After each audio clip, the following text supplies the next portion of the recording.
Muy buenos días, tardes, noches, como sea, estimadas amigas y amigos. Como saben, los días jueves hacemos un programa con Nicole.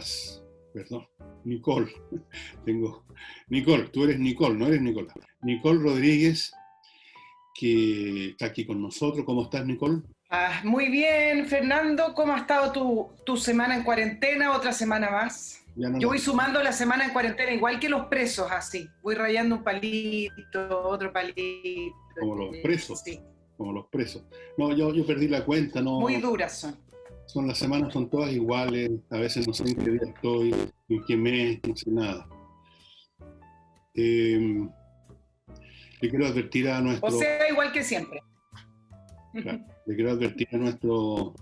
o recordar, porque ya se han dado cuenta que este programa lo hacemos a distancia, lo hacemos usando Zoom, y naturalmente la calidad del audio y la imagen no es la misma que habitualmente, pero no tiene remedio. Lo importante, supongo yo, es lo que se dice aquí, pues supongo que es importante, por lo menos esperamos que sea para ustedes entretenido. Yo creo que podemos partir con algunas buenas noticias. Tú has recibido algunas buenas noticias, yo recibí buenas noticias de Lavi, y por eso te dije Nicolás en vez de Nicole, de un amigo que se llama Nicolás, que es un ingeniero, un geólogo. Un geólogo no es simplemente un geólogo, es un geólogo que ha estado en cargos de altísimo nivel en empresas mineras mundiales, ha sido vicepresidente de divisiones de grandes empresas que se instalaron y que algunas de ellas están en Chile todavía.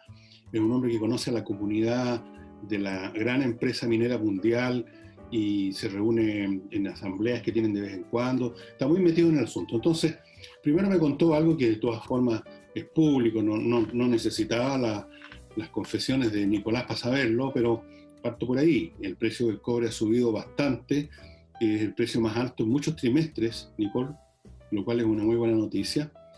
Es buena noticia también, creo, y ya vamos a ver por qué creemos que son buenas noticias, el que las bolsas en Estados Unidos se pegaron un salto increíble. Nicole, no sé si viste tú eso. Vamos a ir por parte para empezar con lo que tú decías, pues un poco de alegría, y ahí lo voy a juntar con las explicaciones que tuvo que dar el ministro de Salud por ser un poco más auspicioso. Mira, las cifras se ponen un poco mejores y él tiene que explicar por qué se pone positivo, pero bueno, ya vamos a ir a eso. Primero vamos con lo real. Sigo con las buenas noticias. Con las buenas noticias, como por ejemplo, que junio fue el mes más lluvioso desde el año 2005. Me parece que es una estupenda noticia. Estupendo. Sabemos que el tema de la sequía es un tema que se nos va a venir en algún minuto. Ya está acá, pero se nos va a venir. Tú sabes que curiosamente el gobierno instruyó una mesa de estudio para ver cuál era el nivel de sequía en cada región. Salieron algunas conclusiones hace pocos días atrás, donde curiosamente las 3 regiones con mayor dificultad de acceso al agua potable es en el sur del país, donde más llueve por lo demás. Por lo mismo. ¿Por qué saco a colación esto y me escapo un poco de las noticias positivas? Porque necesariamente el tema de la sequía es directamente proporcional a los problemas que trae para la ciudadanía, sino que más bien son los problemas de inversión y de cómo se gestiona el agua. Finalmente terminamos en un tema de gestión. Si no, imagínate lo que sería de los países que son desérticos, países como Israel, que exporta agua y no tiene agua. Entonces, bueno, lo traigo a colación para que quizás en otro programa podamos hablar de la gestión del agua. Fernando. Ese estilo que tienes así de pasarme como en la televisión o en la radio. Me encanta. Esto es como un reporteo deportivo. Bueno, adelante en los estudios. Bueno, les estaba contando que las bolsas subieron en Estados Unidos de una manera muy impresionante. O sea, estamos hablando de una subida no de 0, algo, sino que de 20-30%.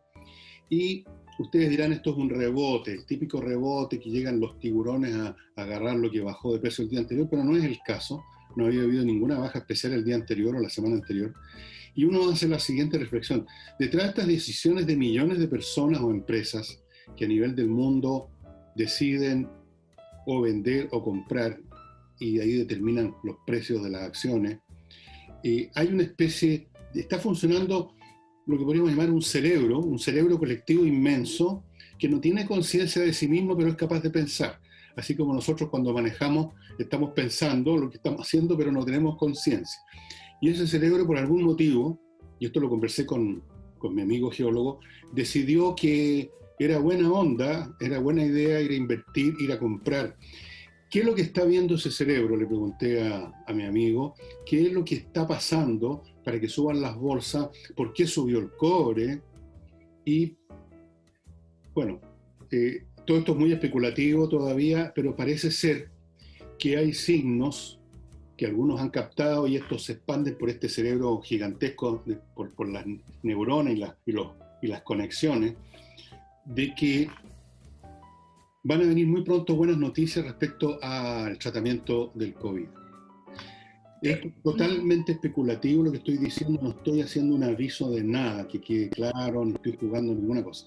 Es simplemente informaciones, pedacitos por aquí, por allá, que uno junta y pega, las suma con otras, saca conclusiones, recibe información. Pareciera que hay algo positivo que puede ser erróneo, puede haberse equivocado este cerebro mundial. Pero mientras tanto es una buena noticia. Lo del agua me contaron, no sé si será cierto, que esa comisión, esa mesa que se juntó en una oficina, se les llovió la oficina, ¿es cierto? Algo contaron de eso, así es, así es. Oye, con respecto al tema de... Espérate, déjame terminar un punto, porque tú tocaste el asunto de que en el sur hay problemas, a pesar de lo que llueve, y la razón es precisamente esa, que a lo largo de generaciones ha llovido siempre, nunca se constituyó en un problema en el sur el agua, y por lo tanto en el sur no hay embalses, punto, no hay embalses. ¿Dónde se va a cuidar el agua? ¿Dónde se va a juntar? En cuencas naturales, en pozos naturales, en reservas naturales, pero que naturalmente también en los periodos de sequía se van agotando. La gente del campo te puede contar que cada vez tienen que cavar, o tenían que hacerlo más profundo los pozos para sacar agua. No hay obras civiles de ingeniería en gran escala como las hay en el centro y norte del país, donde precisamente porque el agua era un recurso más escaso, más dudoso, se hicieron. ¿Qué sería de Santiago sin el embalse El Yeso, por ejemplo? Y en el sur no hay nada de eso, no hay obras civiles de ninguna clase. Entonces llueve, el agua hace salir ese pasto precioso que nos gusta pero la gran, qué sé yo, el 90% se va al mar al tiro. Muy poco queda en la tierra, en los pozos, en las quebradas, en los ríos, son ríos de torrente que se llaman, o sea, ríos que crecen con una lluvia, pero se desaparecen rápidamente cuando el agua llega al mar. Y en esas condiciones no es nada raro que se dé esa paradoja, Nicole. Eso. Siguiendo en la línea del alza en las bolsas de valores, bueno, porque también hoy se sumó otra buena noticia con respecto a los resultados positivos que arroja otra de las vacunas que se están probando, y en esta oportunidad fue de la norteamericana Pfizer con la alemana BioNTech, cuyos resultados al parecer fueron bastante positivos. Pero mira, el mes de julio trae también nuevas esperanzas, porque parte de las pruebas que está haciendo la vacuna de Oxford es que se comienza con la experimentación en humanos, que es la última fase, que es la fase 3. No solamente con eso, además, a partir de hoy se abrieron las fronteras de Europa. Entonces, hay nuevos bríos, hay nuevos aires que hacen ver, por lo menos, un poco más la luz al final del túnel, ¿no? Eso es más o menos lo que podríamos hablar de las noticias positivas. Y con respecto a Chile, algo chiquitito. En Rapa Nui se iniciaron las clases presenciales. Entonces, como uno va cambiando su vara de medición en cuanto a lo que le trae positivismo o no en relación a los contextos, al parecer en esta oportunidad nos vamos a poner muy contentos, no con grandes cosas, sino que solo con volver a la normalidad, con poder quizás retomar esa rutina que a veces uno odiaba, pero poder salir a la calle en libertad sin tener que pedirle permiso al gobierno o al Estado chileno, algo tan mínimo, ¿no es cierto? Entonces, al parecer, julio puede traer esas buenas noticias. Espero que sí, pues yo para mí me bastaría, fíjate, poder salir los viernes en la noche con los dos amigos que me quedan a tomarme un pisco sour y comer rico en un restaurante chino que tú conoces. Ya sé dónde. Me bastaría con eso, pero en fin, como tú decías, pequeñas cosas ahora bastan para levantarnos un poco el ánimo. A mí, no sé, no tengo ninguna base científica, no tengo ninguna información, nada. Tengo un pálpito, ¿no? Pero yo confío en mis pálpitos porque en general me funcionan. Tengo un pálpito que tan bruscamente como llegó toda esta cuestión y nos desmoronó la vida a todos los habitantes del planeta, vamos a salir. Vamos a salir y vamos a salir creciendo fuerte. Yo eso lo dije el primer día y lo sigo creyendo. Además, ese sí que es un hecho. Las investigaciones que se hicieron con respecto a la peste del año 1918, que duró hasta el año 1920, muestran que la recuperación fue muy rápida. Por supuesto, los daños, eso no se pudieron recuperar. La gente que se murió, las platas que se perdieron, pero se recuperó muy rápido. Recuerden todos ustedes, amigos, que los años 20 en Estados Unidos se llamaban The Roaring Twenties, los rugientes 20, porque la expansión económica fue formidable. Tuvo que llegar al año 29 para que hubiera el famoso crash del año 29 que hundió el mundo en una depresión que duró 10 años. Pero los años 20, a partir del fin de la influenza española, fueron tremendamente positivos y de gran crecimiento. Así es. Bueno, y otro de los indicadores positivos que nos va a dar pie para el análisis de hoy tiene que ver con las claves que reflejan la baja de contagio en nuestro país, claves que son importantes, son objetivas para poder medir si está funcionando de alguna manera las medidas de la cuarentena o las medidas sanitarias. Y en aquellas claves les voy a señalar algunas para no alargarme en eso. Por ejemplo, la disminución del 18% de los casos nuevos en los últimos 7 días y una disminución de casos nuevos en los últimos 14 días de alrededor del 14%. Por ejemplo, además está el tema de los testeos, tremendamente importante para poder salir del confinamiento, donde según la OCDE, según la OMS, Chile es el país que más testeos hace en la región, con alrededor de 54.000 cada millón de habitantes. Y por otro lado, el último índice que les voy a mencionar, que es también muy relevante, es la contagiosidad, que es el factor R. Es decir, cuántos nuevos casos una persona contagiada traspasa el virus en 5 días. Y ese factor R lleva más bajo de 1 en 5 días. Para poder salir del confinamiento, Europa lo tenía en 1 o un poquito más. Nosotros estamos alrededor del 0,8. Entonces son indicadores que algo nos están diciendo con respecto a, no la retirada, olvidémonos de esa palabra, pero de que está bajando por lo menos el nivel de estrés y de contagio, o por lo menos alejándonos del pico. Claro, ahora todo depende de qué se haga con los contagiados que se detectó con el test, porque si resulta que, pongo una cosa extrema, si te revisan y dicen, usted está contagiada, Nicole. Ah, bueno, pero sigue haciendo tu vida y siempre da lo mismo que entonces que te hicieron el test. La cuestión es, ¿qué viene después del test? Si hay una consecuencia sanitaria en el sentido de que esa persona contagiada es enviada a su casa, la persona obedece esa norma, se mete a su casa, se mete en su pieza, dentro de su casa lo atienden con cuidados especiales para no contaminarse entre ellos, y así sucesivamente. A otras personas a lo mejor se las lleva a estas residencias. Si no se hace nada de eso, si quedamos en el puro test, daría lo mismo, daría exactamente igual. Y ahí entra a jugar el tema de las disciplinas sociales, que ya no es un tema que dependa mucho del gobierno, ya depende de toda nuestra historia como sociedad. Vamos a ver. Sí, en ese punto, el gobierno adelantó su, no sé si nuevas medidas, pero la nueva estrategia de testeo, trazabilidad y aislamiento. Y es importante porque finalmente, para poder salir del confinamiento y yo le llamo arresto domiciliario, sí, me van a perdonar, pero para mí yo estoy arrestada. Para poder salir de este arresto domiciliario se necesita la estrategia de poder hacer la trazabilidad. Chile tiene alrededor de un 60% en trazabilidad, el porcentaje ideal es de un 90%, entiendo que a través del aumento del call center, de la respuesta a los laboratorios y de la estrategia que está armando el MinSal, entiendo que se va a llegar arriba del 70%. Ahora, ¿dónde es que quiero poner quizá el análisis hoy? Es que cuando sale hoy el ministro de Salud a dar la cifra y dice que se ve una leve mejoría, tuvo que empezar a defenderse de sus palabras y decir por qué habló de leve mejoría y que acaso no era un poco prematuro hablar de mejoría y tuvo que dar explicaciones. Entonces, esto me hace pensar que acá hay... ¿Quién le pidió explicaciones?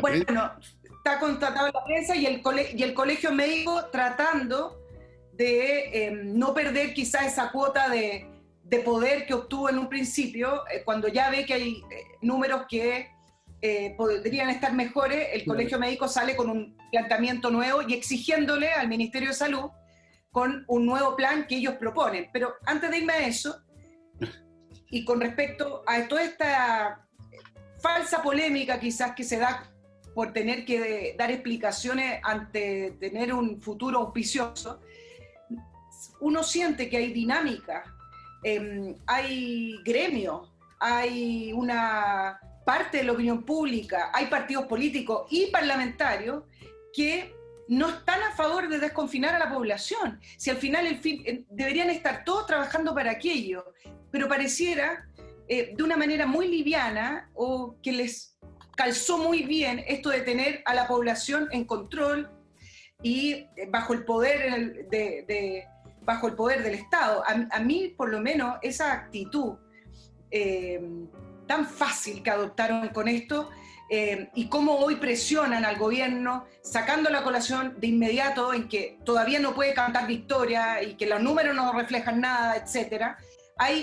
Es esta dinámica muy potente que se instala para que el gobierno después se asuste o tenga que dar explicaciones al sacar las cuarentenas porque puede venir una alza en contagio, como ocurre en Europa, y eso va a pasar, o nuevas cifras de fallecimientos un poco más elevadas, etc. Y el problema es que estamos ante un gobierno que le gusta el éxito, el mostrar éxito. Entonces, creo que ese exitismo trabaja en contra de la ciudadanía, porque esto no se trata de éxito. Si uno entiende de cómo se manejan los virus y cómo circulan los virus, esto no es un problema de éxito o fracaso, esto es un problema de entender que vamos a tener que volver a las vidas manejando el virus no se va a ir. Entonces ahí es donde siento que hace falta hay un vacío, falta un relato en el cual hacer partícipe a la población y entender que esto no es un problema de grandes fracasos o grandes éxitos, sino que aprendamos a convivir con un compañero nuevo en el aire. Bueno, los relatos funcionan cuando hay gente que está dispuesto a escucharlo. Y en este caso una comunidad que funciona como comunidad y que escucha lo que dice papá Estado. Acá tenemos una sociedad muy dividida. Fíjate, la oposición primero, que renovó sus pucheros revolucionarios cuando se empezó a desmoronar el gobierno, cuando se desmoronó el proyecto Concertación por muchas razones. Empezaron todos estos señores que habían hablado en su momento de reciclaje, empezaron a ponerse revolucionarios, les empezó a venir la segunda infancia política. Entonces, quisieron ganar con Alejandro Guillé, estaban seguros que iban a ganar con Alejandro Guillé y fueron derrotados estrepitosamente. Primera derrota.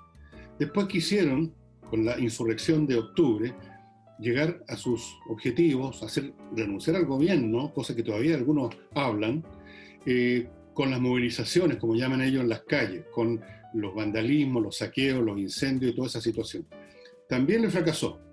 No se vino abajo el país porque, entre otras cosas, porque no se vino abajo, porque la gente no siguió eso en el grado que ellos quisieran y además porque llegó la pandemia. Entonces ahora están probando esta tercera vía para la revolución. El usar la pandemia como vehículo para criticar al gobierno. No todo lo que haga el gobierno está mal hecho. Si declara una cuarentena, está mal. Si no la declara, está mal. Todo está mal. Y han tratado de conquistar, no voy a decir poder, como dices tú, pero sí presencia mediática con esta señora Siches paseándose por todos lados con el colegio médico. Tratan de hacer aparecer como que ellos tienen propuestas que el gobierno no instala por pura porfía, por lucirse. Como dijo desgraciadamente este caballero que es tan bueno para decir cosas absurdas, el señor rector de la Universidad de Chile, el señor Vivaldi, como le dijo un medio español, que parecía que el gobierno quería hacer un uso mediático, de prestigio, y que por lo tanto no escuchaba a otros, o sea, no escuchaba a la oposición, como si la oposición tuviera el remedio. Así que yo les recomendé que fueran a las Naciones Unidas a darle a conocer al mundo ese gran remedio que tienen y que este gobierno no quiere instaurar de puro porfiado que. Entonces, han fracasado en todos los frentes, Nicole, para instaurar su revolución. Y bueno, ahora recurren a la pandemia y van a recurrir, y ya están recurriendo hasta donde pueden, al deterioro económico. Créeme tú que el día de mañana desaparece la pandemia y vas a ver cómo cambia inmediatamente el discurso de la izquierda, y ahora van a empezar a culpar al gobierno del hambre, ¿eh? Porque esa es la expresión melodramática, el hambre de los chilenos, y van a ahí hacer su número. Eso es inevitable, es completamente inevitable. No le encuentro ninguna dificultad en entenderlo, dado el objetivo en que están involucrados. Ellos quieren cambiar este modelo completamente, lo han dicho de mil maneras. Quieren cambiar las instituciones de salud, las instituciones de previsión, la forma como funciona la economía, cómo funciona el Banco Central, cómo funcionan los tribunales constitucionales, cómo funciona el Congreso. Lo quieren cambiar todo. Eso se llama revolución, pero hasta ahora les ha fracasado. Entonces se agarran a lo que hay. Ahora es la pandemia, mañana va a ser la ruina económica o la cesantía, van a hablar del hambre de los trabajadores. Ya están diciendo que el gobierno está más preocupado de las empresas, como si los trabajadores trabajaran en el aire. Son en las empresas que trabajan los trabajadores, y por supuesto que el gobierno tiene que tener cuidado que no se derrumben, porque si no, el día de mañana, ¿dónde diablos, dime tú, van a trabajar los trabajadores si no hay empresas, pues, con puestos de trabajo?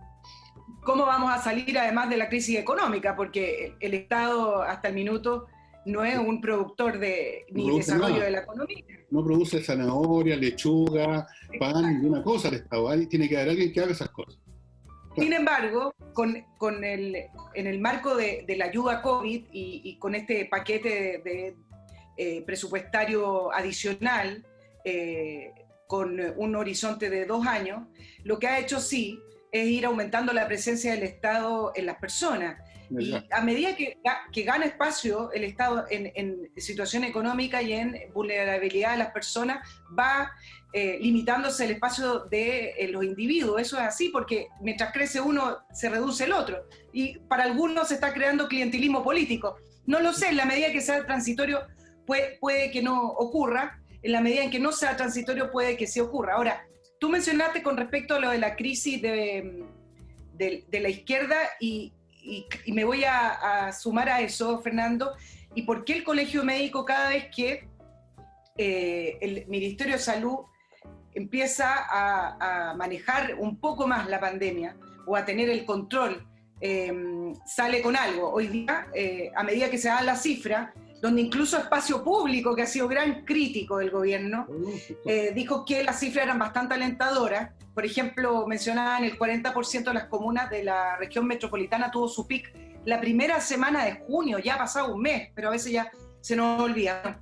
Hoy el Colegio Médico planteaba de que hay que cambiar la estrategia, algo que se ha repetido, exigiendo medidas con parámetros muy claros y justificaciones para poder levantar las cuarentenas. Ya se está poniendo antes de que las levanten.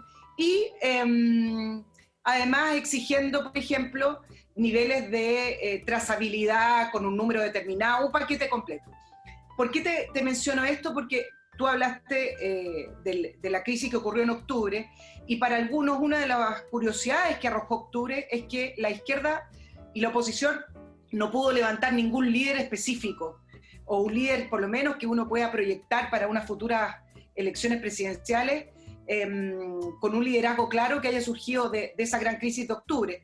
Sin embargo, con la pandemia y con el coronavirus, ya muchos ven a Isquia Siches como la gran líder de la izquierda.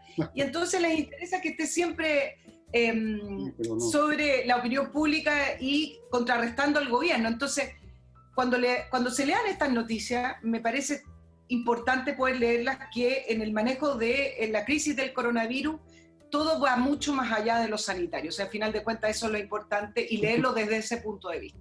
Claro, desde luego. A mí me da la impresión, como colectivo, no sé, los individuos podrán tener distintas posturas dentro de la izquierda, pero como colectivo da la impresión que a la izquierda no le interesa que le vaya bien al país, ni en esta materia ni en ninguna, porque si no se quedan sin nada. Efectivamente, ¿qué podría exigir? Y por Dios que se usa en Chile ese lenguaje de la exigencia. Hasta el último Pelafustán anda con el lenguaje yo le exijo al gobierno.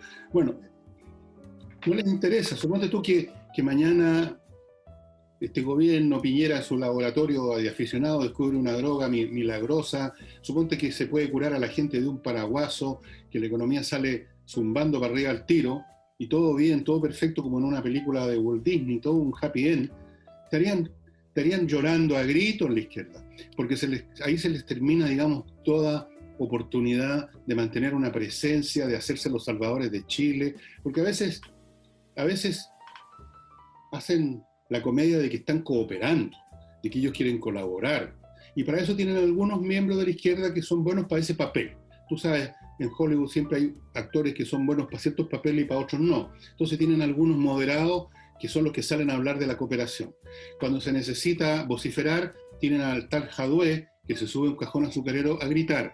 Y entre paréntesis, para tu información, aunque yo casi no lo creía, casi se me cayó el pelo, Jadwe está entre los más presidenciables en la encuesta, junto con Lavín, el eterno presidencial, el eterno inventor del sistema presidencial, el ESMOG. Bueno, ahora está Jadwe, que no sé qué es lo que habría inventado Jadwe, un personaje no precisamente muy atractivo, está ahí, comunista, con esa iracundia y esa pasión sanguínea muy propia de su pool genético, creo. Jadwe, tú sabes que fue el primero en ponerle una querella criminal al ministro Mañalich, y varios le hacían notar por la muerte, y varios le hacían notar que cómo pone esa querella, siendo que Recoleta es de las comunas con más fallecimientos. Bueno, hay que alguien presente una querella criminal contra Jadwe, entonces. Debiera ser, ¿no? Ya que estamos presentando todos querellas acá, presentemos una contra Jadwe.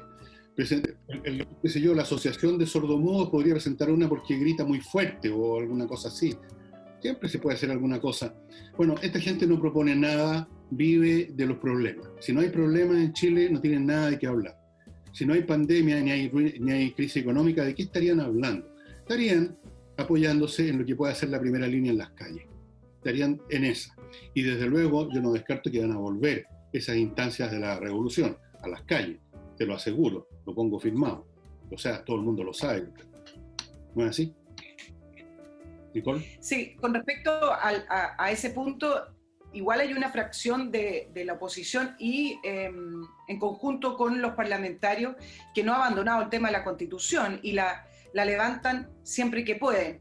El gran objetivo final del sector de la oposición es el cambio de la Constitución. Y la pregunta ¿para qué y por qué? Todavía no la responden. Lo que sí, en los análisis internos, como lo hace Atria, que ya dio por muerta la Constitución. No se ha efectuado el plebiscito, la Constitución es lo que nos sigue rigiendo, la Constitución del 80, serán con las modificaciones de Ricardo Lago o no. Tenemos una Carta Constitucional y varias personas de la oposición la han dado por muerta. Y todo esto en el contexto de poder explicar por qué los parlamentarios siguen adelante con mociones inconstitucionales o proyectos inconstitucionales, siendo que el análisis es al revés. No es porque esté muerta la Constitución, sino que a través de las mociones inconstitucionales o a través de propiciar proyectos inconstitucionales es que la quieren matar, me parece, ¿no? Es al revés. Es correcto, porque, bueno, un revolucionario es por definición ilegal. Él quiere cambiarlo todo, él quiere echar abajo el sistema legal, valórico, etcétera. Así que por definición un revolucionario no puede estarle rindiendo pleitesía a lo que hay, porque justamente él quiere lo contrario. Estas personas lo quieren cambiar todo, la Constitución, la salud, la educación, las concepciones que tengamos del sexo, de la educación, en todo orden de cosas. La gente no se da cuenta a veces, pero échenle una mirada a los textos de estudio que aprueba el Ministerio de Educación. Echen una mirada a qué cosas están escuchando a veces niñitos de 7, 8 años en los colegios, en las clases, en ciertas clases. Es un proceso global que abarca muchos aspectos y que la gente ve muy poco de toda esta cuestión. Entonces, ellos quieren cambiarlo todo, ellos quieren una revolución. ¿Sí? En el fondo consideran que este modelo político, social, cultural es un asco, les parece pésimo, y quieren un mundo distinto y nuevo, y para eso no van a vacilar en ningún método. La calle, la revuelta, los incendios, los saqueos, echar abajo la Constitución, leyes ilegales, you name it, lo que sea.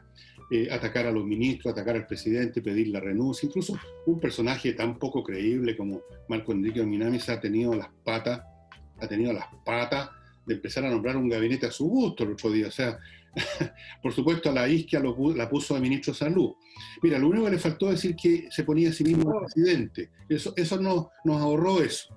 Todo el resto del ministerio, el gabinete para ese gobierno futuro de estos empresarios de la revolución, todo lo nombró. Entonces, mira, todo lo que puedan hacer, lo van a hacer. Todo. Y a propósito, ya que sacaste el tema de Constitución, ¿cómo ves venir eso? Porque, oye, julio, agosto, septiembre, estamos a 3, 4 meses y estamos hablando de un mecanismo básico para ellos, para cambiar este país. Básico. Es la gran herramienta. Echan abajo esta Constitución, empiezan a crear una a su gusto, más bien dicho, el gusto del Partido Comunista, básicamente donde la tienen lista, terminada, y ahí se dan los instrumentos jurídicos para lo demás. Quiero recordarle a los visitantes de este canal que en todos los grandes cambios políticos, económicos de una sociedad, el tema jurídico es uno de los primeros. ¿Tú sabes cómo Adolf Hitler se llegó al poder absoluto? No fue llegando a Berlín en una camioneta disparando tiros al aire. Fue mecanismos legales, lo nombraron en un cargo, desde ese cargo empezó a tomar medidas jurídicas, políticas, y generó un aparato constitucional, legal, que le permitió a su vez dar los pasos siguientes, que terminaron todos sabemos en qué.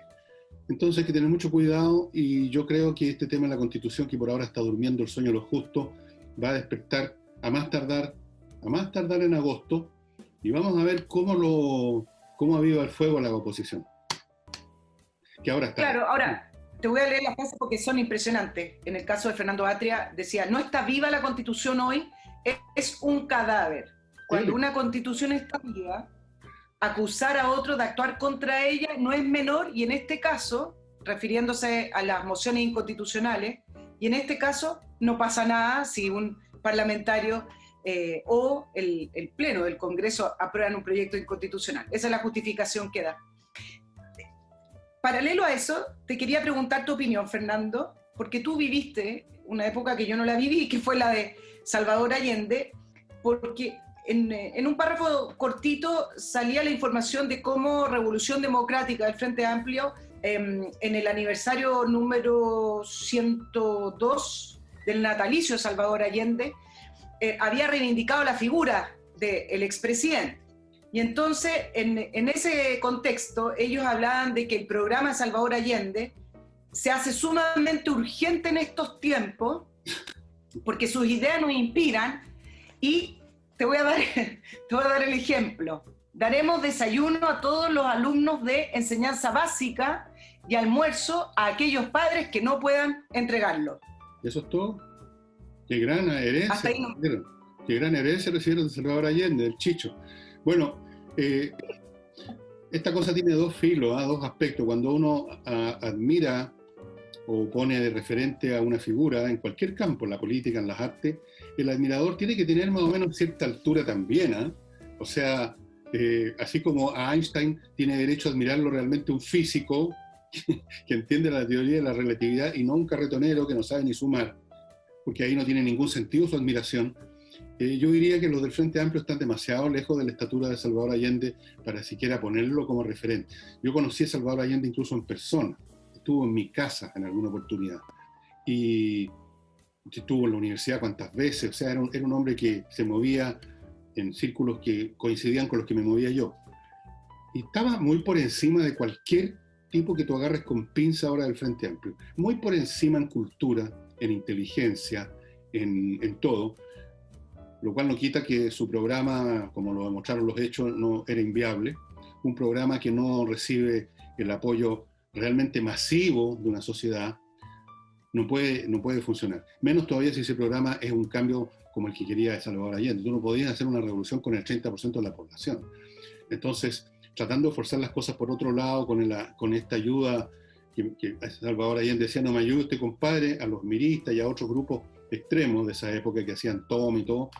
Bueno, Salvador Allende debiera ser un referente quizás como persona, una persona valiente además, valiente. No salió arrancando como tantos otros líderes sudamericanos que se suben a un avión con maletas con plata, se quedó ahí, murió ahí.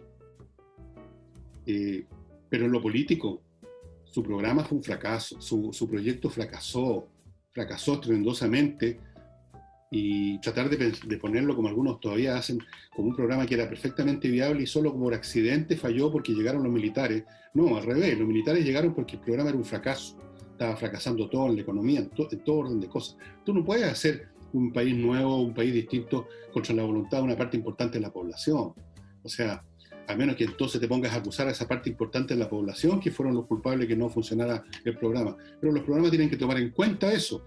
Quiénes te apoyan, quiénes van a estar contigo, quiénes te van a seguir, quiénes van a transar contigo, por último, quiénes van a negociar. Tú no puedes, digamos, mirarlo como obstáculos materiales, como una piedra, qué sé yo. Entonces, esas referencias además hablan de esta tendencia que tienen las izquierdas de establecer, y a pesar de que se consideran muchos socialistas científicos, de establecer mártires, de establecer figuras sagradas del pasado a las cuales adoran. Es una demostración icónica, Nicole, de que estos movimientos no miran hacia el progreso como ellos creen, hablan tanto del progreso, sino que miran al pasado todo el tiempo, un pasado cada vez más remoto y además un pasado que fracasó. ¿Qué más te puedo decir? Hay una tesis que se lo ha leído a varios columnistas que habla de que Chile cada 40 o 50 años tira la casa por la ventana en cuanto a su desarrollo y se quiebra. No sé si es tan real, algunos hablan de que eso ocurrió el 5, ocurrió el 73 y podría o está ocurriendo ahora. Es probable, estoy terminando ya, lo voy a publicar en un par de meses, un libro donde analizo toda esta cuestión con calma. No estaba apresurado a sacar un libro al tiro, como hicieron algunos, y pongo ahí un ejemplo que tiene que ver con eso, un ejemplo sacado de un libro de ciencia ficción, sobre una cucaracha que está en una tina de baño y quiere subir, y va trepando por la pared de la bañera, pero siempre cuando llega a cierta altura se cae. Ahí lo vence la fuerza de gravedad, el peso, qué sé yo, se cae y empieza de nuevo a subir, y vuelve a caerse de espalda del loro la pobre cucaracha. Bueno, déjame un momentito ahora para mencionar mis sponsors. Primero, Lavoclub, estimado amigo, ya saben, el mejor detergente para la ropa que ustedes puedan encontrar por millones de razones. Primero, vienen en un tanque de 10 litros que les dura mucho tiempo, lo tienen al lado de la lavadora ahí, pasan los meses. Segundo, se lo van a dejar a su casa, se tienen que molestar. Tercero, es biodegradable. Cuarto, es hipoalergénico. ¿Quién más pide, hombre, por Dios? Y ahora la empresa Lavoclub está también entregando, produciendo y distribuyendo un suavizante para después que usted lava con el detergente. Usted sabe, ¿qué le voy a explicar yo a la señora? Echan el suavizante y queda con un rico olor y la ropa no queda áspera como ocurre a veces con los detergentes. Así es que Lavoclub, a mi izquierda o a mi derecha, no sé dónde los va a poner Nicolás, están los monos, las ciudades, los teléfonos, la dirección de Lavoclub. Y Nicole, si tú quieres vender tu casa algún día, te tienes que poner en manos de Hey, el corredor más rápido de Chile, el que vende más rápido, el que vende mejor, porque el tiempo es esencial en una operación comercial, ¿no es verdad? No solo eso, sabe encontrarle arrendatarios si usted quiere arrendar su propiedad, buenos arrendatarios, sabe administrar arriendos si usted se cabrió de recorrer a todos los arrendatarios y escuchar las quejas, deje que las escuche Hey, y sabe tasar propiedades poniéndoles el precio correcto para que ni usted pierda plata ni tampoco pierda el tiempo con un precio que nadie está dispuesto a pagar. Les recuerdo además en este primer bloque el ajedrez, el producto completo que está entregando ahora Pablo Tolosa en espacioajedrez.com, no solo el tablero con las piezas y todo lo que se necesita para jugar, una licencia para echar espacio ajedrez, etcétera, sino que además este reloj digital, ya les he explicado que esto le agrega al juego la variante tiempo, que es fundamental en cualquier actividad humana para que tenga sentido. Todas las cosas que estuvieran en la eternidad pierden automáticamente su sentido, no terminan nunca. El reloj de ajedrez digital también le ofrece a usted las licencias gratuitas para entrar a espacioajedrez.com. Así que este es un excelente producto que se los recomiendo. Si compran las dos cosas van a tener el combo completo para jugar ajedrez con sus amigos en las ahora largas tardes hogareñas que le gustan tanto a Nicole. Muy largas. Vale, continúa con lo que... Vámonos al tema de la discusión que se está dando sobre el proyecto del derecho de los niños a manifestarse. Esto se da en el marco de la discusión del proyecto de las garantías del niño, que es un proyecto que se ingresó en el 2015 en el segundo gobierno de Michelle Bachelet.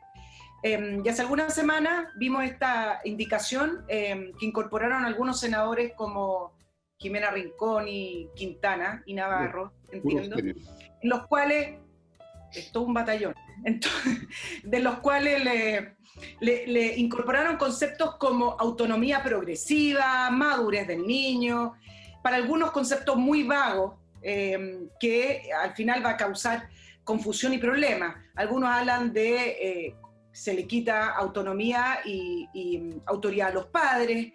Bueno, no quiero entrar directamente en esta moción en el derecho a manifestarse, que me parece que están haciendo un punto ideológico, un punto político. No sé si tú estás de acuerdo. La revolución, pues, sí, lo abarca todo, hasta eso, la crianza de los niños. Sí, y en ese marco, cuando se habla del interés de los niños primero, les quiero dar 3 ejemplos que ilustran el desinterés que tienen realmente por los niños. Uno, hay un proyecto de kinder obligatorio que debería haberse votado hace 3 semanas y lo han ido postergando. Lleva prácticamente 2 años en trámite, donde se contempla el acceso universal y gratuito a niños a partir de los 2 años con el kinder obligatorio. Se han dado argumentos que son no sé, son muy básicos, muy simples. Incluso una senadora dijo que ella no estaba a favor del kinder obligatorio. Otros hablan de que la educación infantil se va a convertir en un bien de consumo. Bueno, todos esos argumentos que hemos escuchado en otras discusiones también. Yeah. Claro, y lo curioso que se da con el kinder obligatorio es que está en el marco de una ley que ya se aprobó el año 2013, que es que se aumentó en 1 año la educación obligatoria. Pasamos de los 12 años a los 13 años. Por eso hay que aprobar el kinder obligatorio. Bueno, no importando las razones incluso de académicos donde hablan de la estrecha relación que existe entre la educación temprana y las futuras habilidades de las personas o el rendimiento de las personas, bueno, ahí está descansando el proyecto del kinder obligatorio. Esta semana también se debería haber votado y por lo que vemos no se va a votar.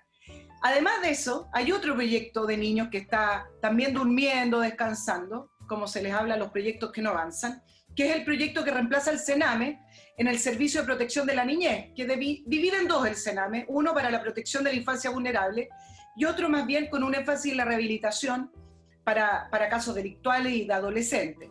Y acá lo traigo a colación porque del tema Sename, ¿se acuerdan que investigaba el fiscal Marcos Emilford, que renunció a Fiscalía el año pasado?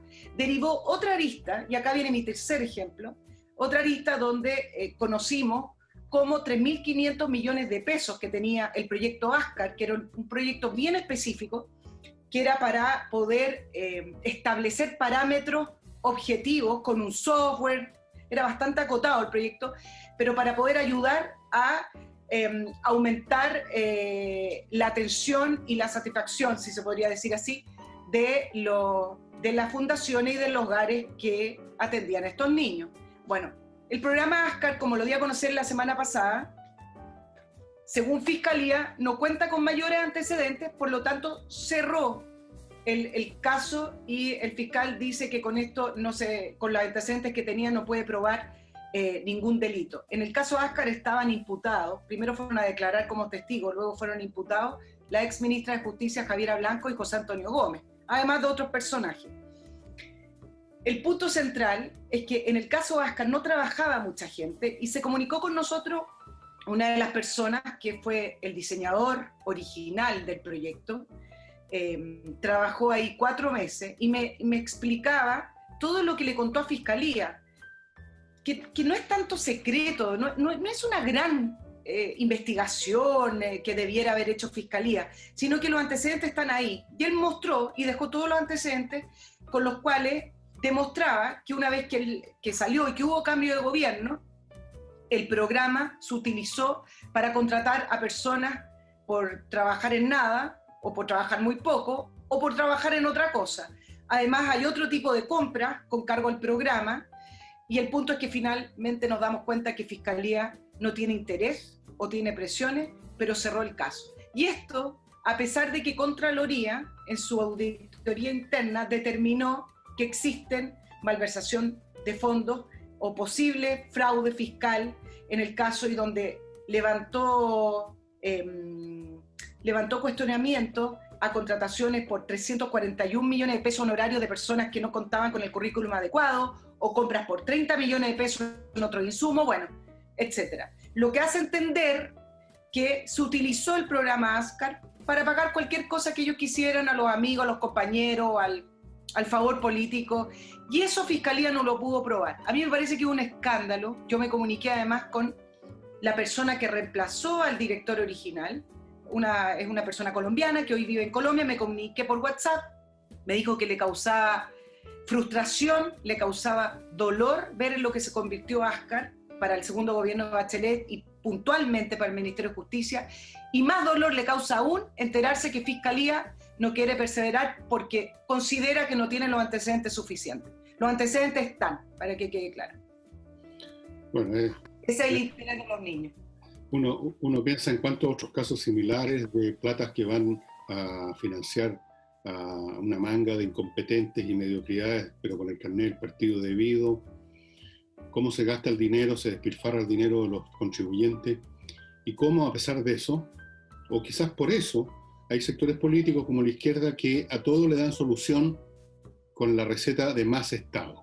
El Estado tiene que estar presente en esto, el Estado debe hacerse cargo de la salud, el Estado tiene que hacerse cargo de la educación, el Estado debe hacerse cargo de esto, el Estado debe hacerse cargo de lo más allá, y el Estado lo único que hace es hacerse cargo de llenarle los bolsillos a miles, porque son miles. No crean ustedes, estimados amigos, que por este caso que debe haber involucrado, no sé, pues 100, 200 personas que se aprovecharon de estos dineros, que eran para otra cosa. No, estamos hablando de cientos de miles de personas que de las maneras más directas o indirectas meten mano a las arcas fiscales. Ese es el Estado que algunos quieren hacer crecer aún más como un tumor canceroso ya en su etapa final, porque en parte por una concepción que tienen absolutamente estúpida sobre cómo funciona una sociedad de forma eficiente, pero es más importante por conveniencia, porque si tú examinas, Nicole, la carrera personal de la mayor parte de toda esta gente, te vas a dar cuenta que ninguno de ellos pasó ni siquiera por un minuto por el área privada, no le trabajaron un peso a nadie, han vivido desde que salieron del colegio, de la universidad, del pitutismo-leninismo, de las pegas fiscales, de las comisiones, de los directorios, de puestecitos, que concejales de acá, que diputados allá, que asesores de no sé qué cosa, que de la mesa de por acá, o como lo que tú contaste, una serie de señores que ni siquiera tenían que justificar, digamos, para qué estaban, simplemente eran parte de la nómina y recibían todos los meses su sueldo en platas que habían sido para una cosa completamente distinta. Es atroz ver la clase de Estado que tenemos en Chile. Y esto no es una invención solamente de la señora Bachelet, aunque ella le puso mucho pino para hacerlo crecer. Esto viene de mucho tiempo. Es un Estado corrupto. Casi, si no es un Estado fallido, está bastante cerca de serlo.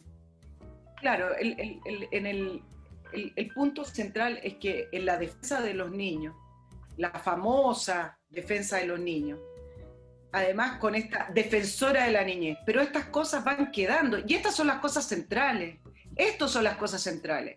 Hay una investigación en torno al Sename que el fiscal nacional Abbott se ha encargado de ir diluyendo, traspasando los casos a distintos fiscales, porque esa es la manera que tiene de hacerlo para que se vaya diluyendo en el tiempo o para que pierdan efectividad.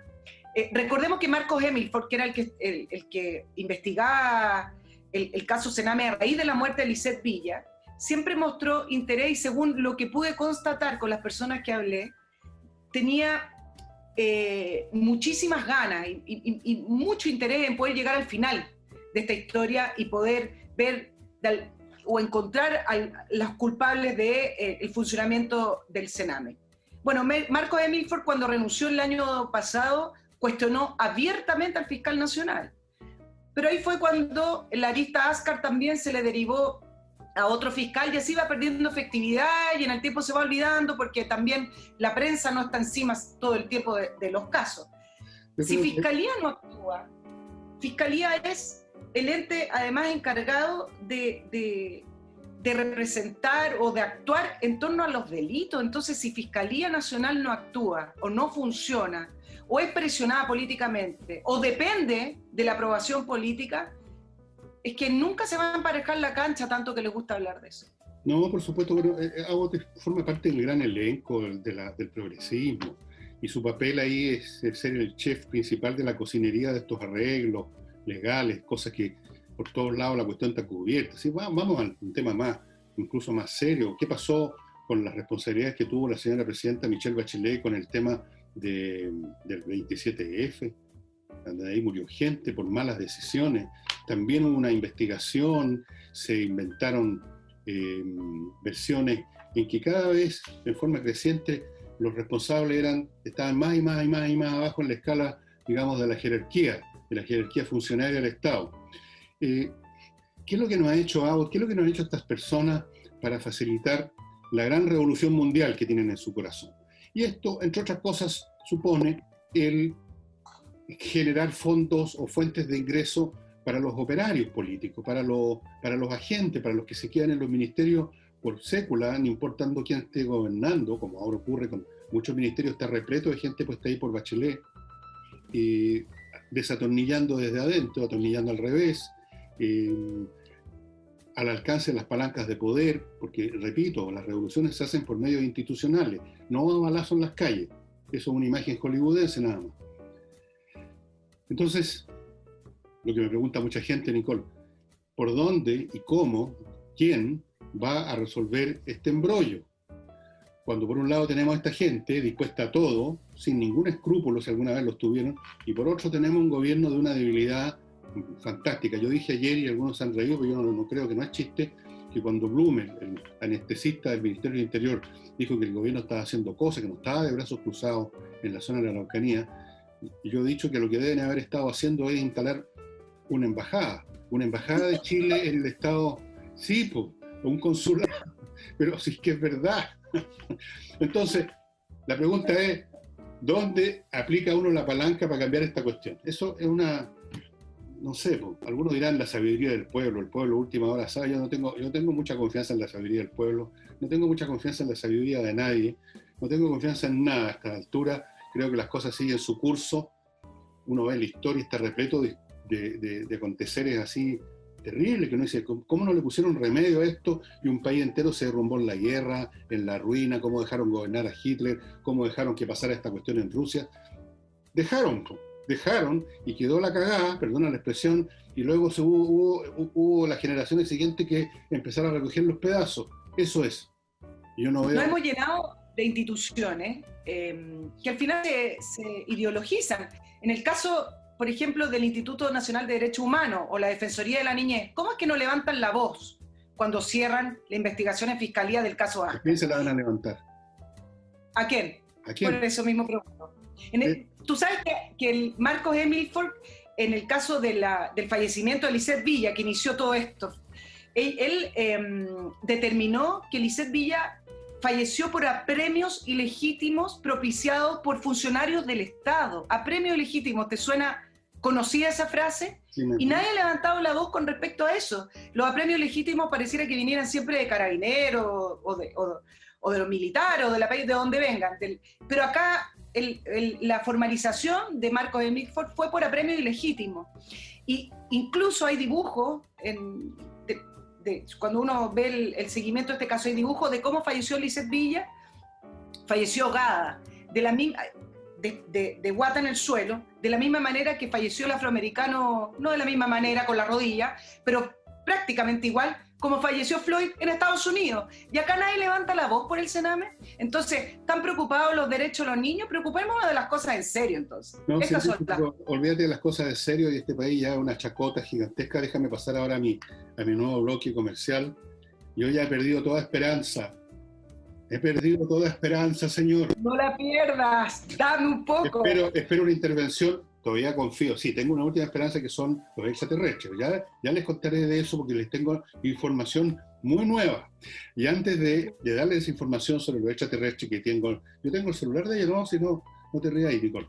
Vamos a invierta en USA.cl, que es una empresa que le permite a usted hacer eso, invertir en Estados Unidos, no solo porque conozca la mecánica legal para invertir, sino porque tiene muchas ofertas concretas, muchos negocios que están esperándolo a usted. 3.500 franquicias, cientos de ofertas de bienes inmobiliarios como terrenos, casas, departamentos, en todas las ciudades y estados de Estados Unidos. La cosa la están tirando, pero con onda. Fuera de eso, Invierta en USA le puede sacar usted en menos de 2 semanas una cuenta corriente en un banco norteamericano, lo cual facilita las cosas para una inversión. Le puede facilitar y tramitar muy rápido una visa de residencia como en su calidad de inversionista, todo sin que usted se mueva a su escritorio. Invierta en USA.cl, entra a ese sitio y entérese de todo lo que pueden hacer por usted. Y también mucho pueden hacer por usted si es empresario o empresaria, hay que recalcar eso hoy en día, con Controller, una empresa creada por contadores auditores que trabajaron en empresas internacionales por 20 años y ellos tienen una dedicación exclusiva a optimizar el funcionamiento del sector de gestión de las demás empresas. Vale decir, allí donde se manejan los papeles, la contabilidad, las auditorías, los pagos de cotizaciones, salarios, todo ese papeleo y esos números, a veces hay problemas. Controller examina cómo funciona ese sector de su empresa, encuentra las fallas, los cuellos de botella, lo asesora para dejar funcionando todo eso tiki-taka. Tiene planes para empresas pequeñas, medianas o grandes. Comuníquese con ellos, no cuesta nada, no le va a costar un peso. En 5 minutos usted va a cambiar la vida de su empresa.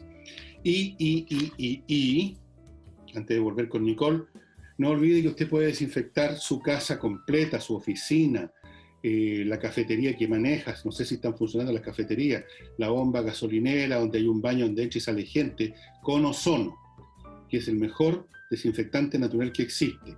¿Y quién entrega ese servicio de desinfección? Ozonium.cl. Ozonium.cl es la dirección, la empresa se llama Ozonium. Ozonium.cl, contáctese con ellos para que lleguen unos funcionarios armados con todo el equipamiento, poco menos que para la guerra de las galaxias, a desinfectarle ese recinto y dejárselo perfecto, sin COVID-19, sin otros virus, sin bacterias y sin molestar ni a usted ni a sus mascotas. Ok, Nicole, ¿qué más tienes? Adelante, estudio. Adelante, estudios.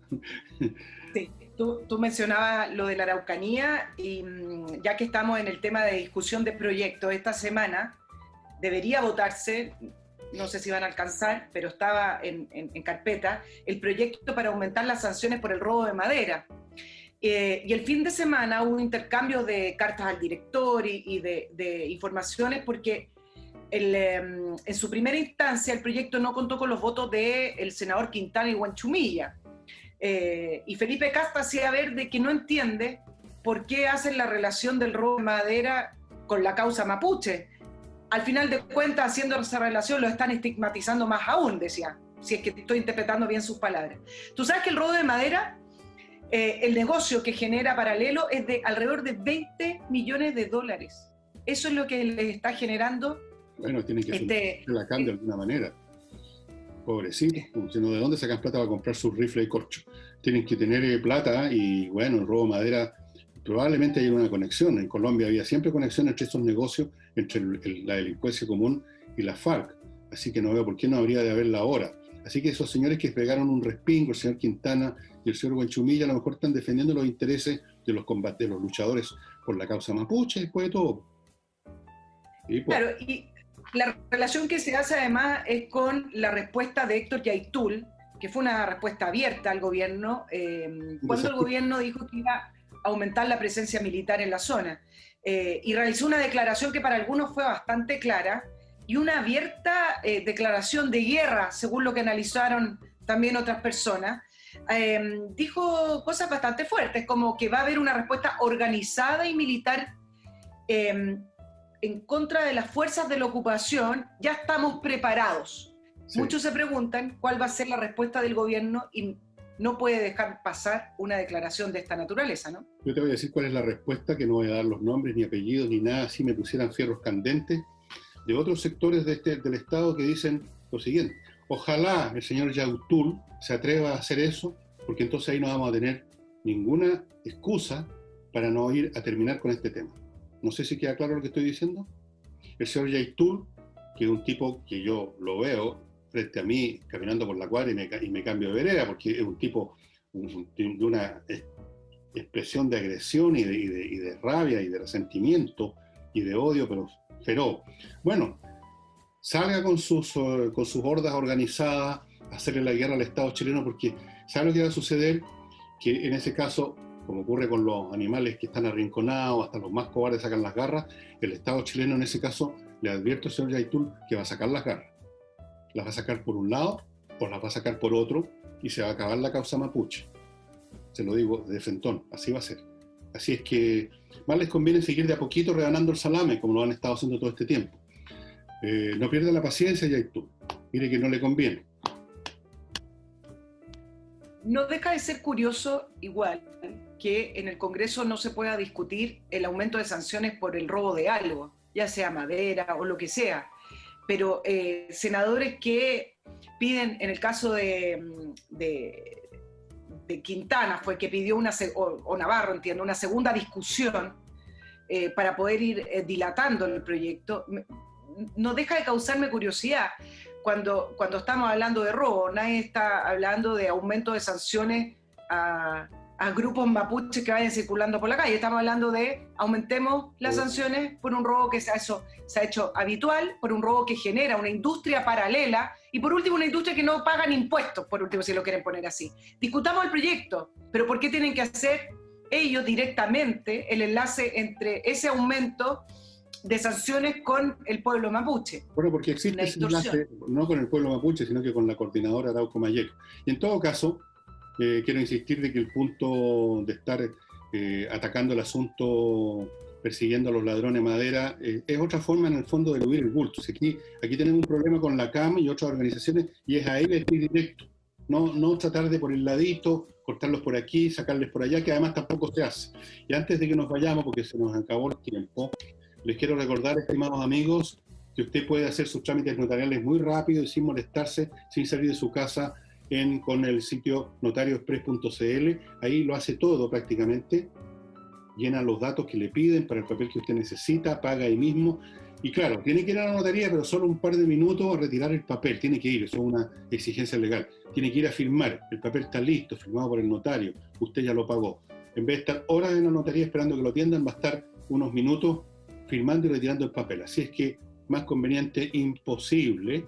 Y lo mismo también para la transferencia de vehículos. Ellos tienen una manera de hacerlo para evitarle que usted vaya al registro civil. Se nos está acabando el tiempo, nos recontra pasamos la hora, Nicole. Teníamos muchas más cosas. Yo sé que tú tenías muchas más cosas para decir, para contarnos. Lo dejamos, va a estar circulando. Va a estar circulando en la semana. Vamos a hablar de la victoria de Putin. Mira, qué curioso, qué sorprendente. No, arrasó Arrasó, pero qué novedor. Arrasó. Va a poder gobernar hasta el año 2036. Estos regímenes populares democráticos. Bueno, en fin. Bueno, muchas gracias, Nicole, por haber estado conmigo. Y qué sé yo, gracias a ustedes que han estado viendo el programa. Estamos tratando de encontrar un medio más eficiente para hacer este programa que el que estamos usando actual, que yo sabemos que no es muy bueno, pero es lo que hay. Estamos todos, incluyendo personalidades del gobierno, se reúnen a través de Zoom, ¿no es verdad? Es lo que se está usando en todas partes. Así que perdonen el sonido no tan bueno, perdonen las imágenes más borrosas. En el caso mío me favorece mucho, que me veo cada vez menos. En el caso de Nicole la perjudica, la podían ver todavía mejor de lo que la ven. Y eso, será entonces, estimados amigos, con Nicole hasta el próximo jueves. Chao, Nicole. Muchísimas gracias, que tengan una buena semana. Nos encontramos el próximo jueves, esperemos sin cuarentena.